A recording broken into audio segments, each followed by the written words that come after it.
Hi നമസ്കാരം ഫാസിലാണ്.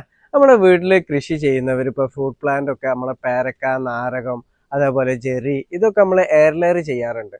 അപ്പോൾ ഈ എയർ ലെയർ ചെയ്യുമ്പോൾ നമ്മൾ ശ്രദ്ധിക്കേണ്ട ഒരു കാര്യമുണ്ട്. ഇപ്പോൾ എൻ്റെ ഒരു സുഹൃത്ത് എയർ ലെയർ ചെയ്തിട്ട് എന്നോട് വാട്സാപ്പിൽ ചോദിച്ചിരുന്നു. എൻ്റെ വീഡിയോ കാണുന്ന ഒരു സുഹൃത്താണ്. അപ്പോൾ അവർ എയർ ലെയർ ചെയ്തതെന്ന് പറഞ്ഞാൽ ഒരു 5-6 അടി ഹൈറ്റ് ഉള്ള വലിയ കമ്പാണ് അവർ എയർ ലെയർ ചെയ്തിട്ടുള്ളത്. അപ്പോൾ അതിന് ഒരുപാട് ശിഖരങ്ങളൊക്കെ ഉണ്ട്. അപ്പൊ അങ്ങനെ എയർ ലെയർ ചെയ്തിട്ട് നമ്മൾ വെച്ച് കഴിഞ്ഞാൽ അത് വിജയിക്കുമെന്നാണ് എന്നോട് ചോദിച്ചിട്ടുള്ളത്. അപ്പൊ ഇതാണ് ആ സുഹൃത്ത് എയർ ലെയർ ചെയ്ത് മാറ്റി നട്ടിട്ടുള്ള കമ്പ് കേട്ടോ. അത്യാവശ്യം വലിയ കമ്പ് തന്നെയാണ്. അതേപോലെ എയർ ലെയർ ചെയ്ത ഭാഗം എന്ന് പറഞ്ഞാൽ ചെറിയ ഭാഗത്ത് മാത്രമേ എയർ ലെയർ ചെയ്തിട്ടുള്ളൂ, വേര് കുറവാണ്. അപ്പൊ ഇങ്ങനെ വലിയ കമ്പ് നമ്മൾ എയർ ലെയർ ചെയ്താൽ അത് വിജയിക്കാൻ വേണ്ടി ചാൻസ് കുറവാണ്. ഒന്നാമത്തെ അതിന് വേര് വരാൻ വേണ്ടി ഒരുപാട് ടൈം എടുക്കും. ഇനി വേര് വന്നു കഴിഞ്ഞാലും ഇപ്പൊ നമ്മൾ എയർ ലെയർ ചെയ്യാന്ന വലിയ കമ്പാണെന്നുണ്ടെങ്കിൽ നമ്മൾ അത് കട്ട് ചെയ്ത് കൊടുക്കുന്ന ഭാഗം അതിനനുസരിച്ചിട്ട് അത്യാവശ്യം വലുപ്പത്തിൽ നമ്മൾ കട്ട് ചെയ്ത് കൊടുക്കണം.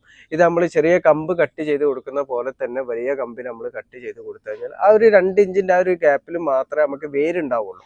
അപ്പോൾ ഒരു 6 അടി ഹൈറ്റുള്ള വലിയ ഒരുപാട് ശിഖരങ്ങളുള്ള കമ്പ് നമ്മൾ കട്ട് ചെയ്ത് ഗ്രോ ബാഗിൽ നട്ട് കഴിഞ്ഞാൽ നമ്മൾ ഇട്ട് കൊടുക്കുന്ന വളങ്ങളൊക്കെ ഈ വേരുകൾക്ക് വലിച്ച് എല്ലാ ശിഖരത്തിലേക്കും എത്തിക്കാൻ വേണ്ടിയിട്ട് പറ്റൂല. അപ്പൊ അങ്ങനത്തെ സാഹചര്യത്തിൽ ഇപ്പൊ നമ്മൾ നട്ട ആ ഒരു 2 ആഴ്ചനെ കൊണ്ട് തന്നെ ഇതിന്റെ ഇലകളൊക്കെ ഉണങ്ങി പോകാനും അതേപോലെ ആ എയർ ലെയർ ചെയ്ത കമ്പ് നശിച്ചു പോകാനൊക്കെ ചാൻസ് കൂടുതലാണ്. കഴിയുന്നത് നമ്മളെ വീട്ടിലുള്ള ഫ്രൂട്ട് പ്ലാന്റ് ഒക്കെ നമ്മൾ എയർ ലെയർ ചെയ്യുമ്പോൾ ചെറിയ കമ്പ് നോക്കിയിട്ട് എയർ ലെയർ ചെയ്യാൻ വേണ്ടിയിട്ട് ശ്രദ്ധിക്കുക. അതും കഴിയുന്നത് കായ്ച്ചിട്ടുള്ള കമ്പുകൾ എയർ ലെയർ ചെയ്യാൻ വേണ്ടി ശ്രദ്ധിക്കുക. അപ്പോൾ പെട്ടെന്ന് തന്നെ അതിന് വേരുകൾ വരും. അതേപോലെ തന്നെ നമ്മൾ കട്ട് ചെയ്ത് നട്ട് കഴിഞ്ഞാലും അത് പെട്ടെന്ന് തന്നെ നമ്മളെ മണ്ണിൽ പിടിക്കും. അതിന് പെട്ടെന്ന് നമുക്ക് കായ്ഫലം കിട്ടും കേട്ടോ. അപ്പോൾ ഈ ഒരു കാര്യം പ്രത്യേകം ശ്രദ്ധിക്കണം.